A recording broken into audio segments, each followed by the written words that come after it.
Não se esqueça de se inscrever no canal. Deixe seu like e ative o sininho. A ponto de querer assentar-se no santuário de Deus como se fosse Deus. Como se fosse o próprio Deus. O que acontece é o seguinte, tem muitos desdobramentos para a resposta dessa pergunta. Eu vou tentar ser o mais objetivo possível, sem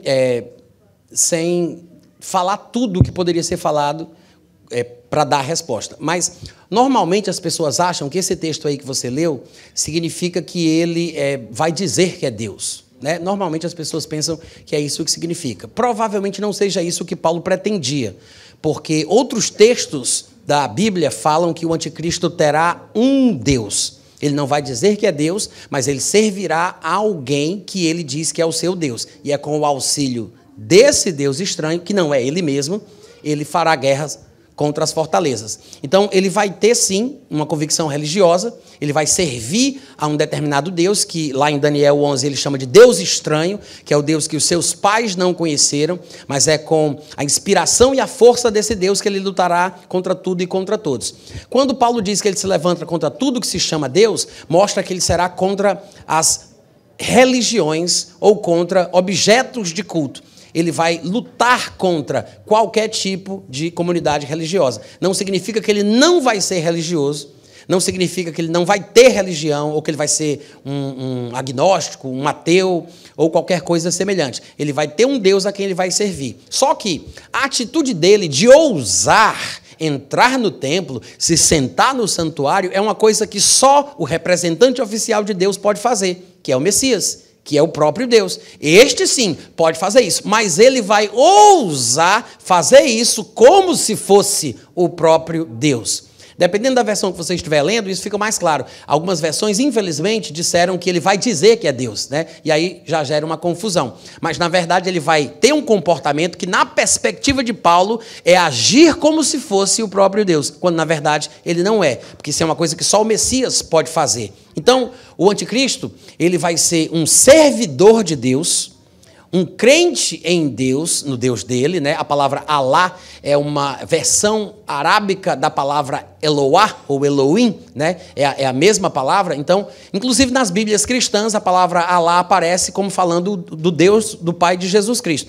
Ele vai dizer que serve a Deus e o que ele faz em nome de Deus. Ele vai achar que matar cristãos, salvos, religiosos que dizem que Jesus é o Senhor, é prestar um serviço a Deus. Ele vai achar que está fazendo a coisa certa. Então, ele vai, em determinado momento, construir um monumento como uma espécie de emblema do império que havia sido morto, né? Aquela cabeça ferida mortal, mas que vai voltar. É um império, uma nação que já reinou, mas que não estava presente, que vai voltar à vida. Ele vai fazer esse monumento em homenagem a este império que ressuscitará, e as pessoas se prostrarão diante dessa imagem. Ou seja, aquilo que a gente pensava que estava falando sobre adoração ao anticristo, na verdade, é uma prostração voluntária diante deste monumento que fala sobre a ressurreição do império que havia morrido.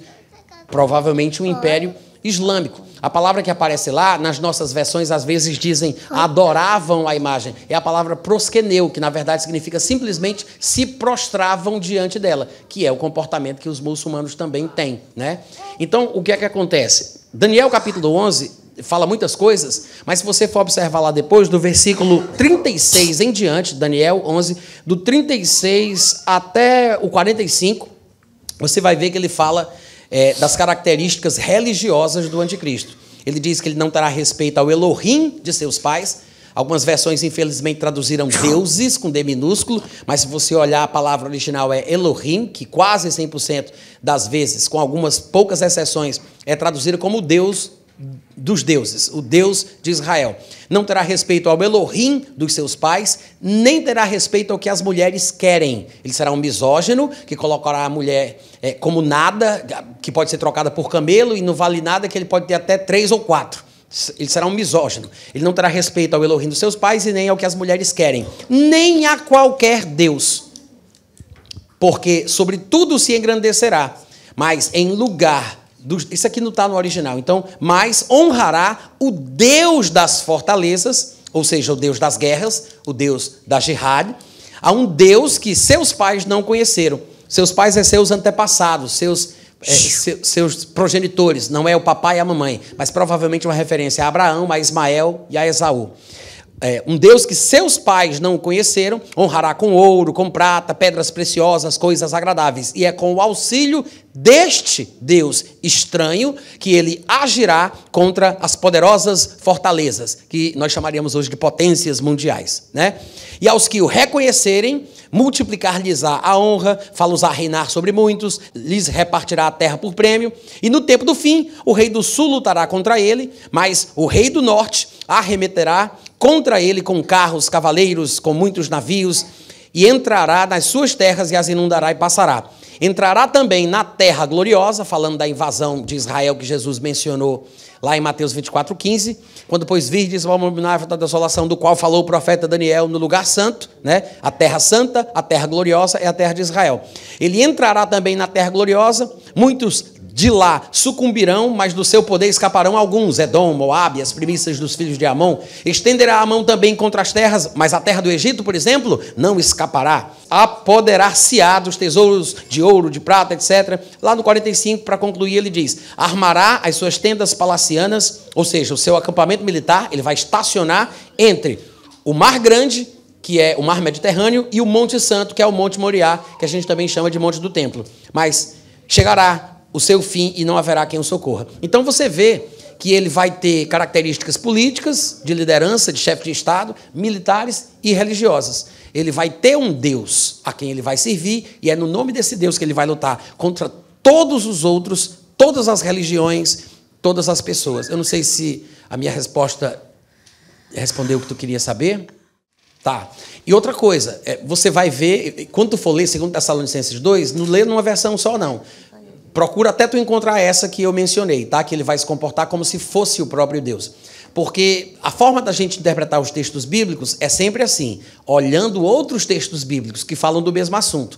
Se ele disser que é Deus, então vai contradizer os textos que diz que ele faz o que faz por causa do seu Deus. Como ele diria que é o Deus a quem ele serve, sendo ele mesmo? Não faria sentido. Então, ele serve a um Deus, ele tem um Deus, e é com o auxílio deste Deus estranho que ele faz o que faz. Inclusive aquilo que Paulo disse que ele fará, porque ele fará em nome do seu Deus, achando que está fazendo a coisa certa. Então, assim, nunca fica com um texto só. Está falando de Cristo? Então procura mais textos que falem sobre ele e tenta interpretar a Bíblia pela própria Bíblia. É a melhor coisa que a gente faz.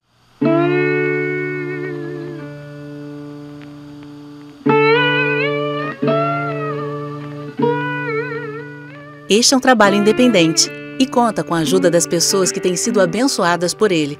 Se você quiser fazer parte do grupo de mantenedores desta obra, se informe das opções disponíveis na descrição deste vídeo. Agradecemos pela atenção e pelo carinho. Deus abençoe.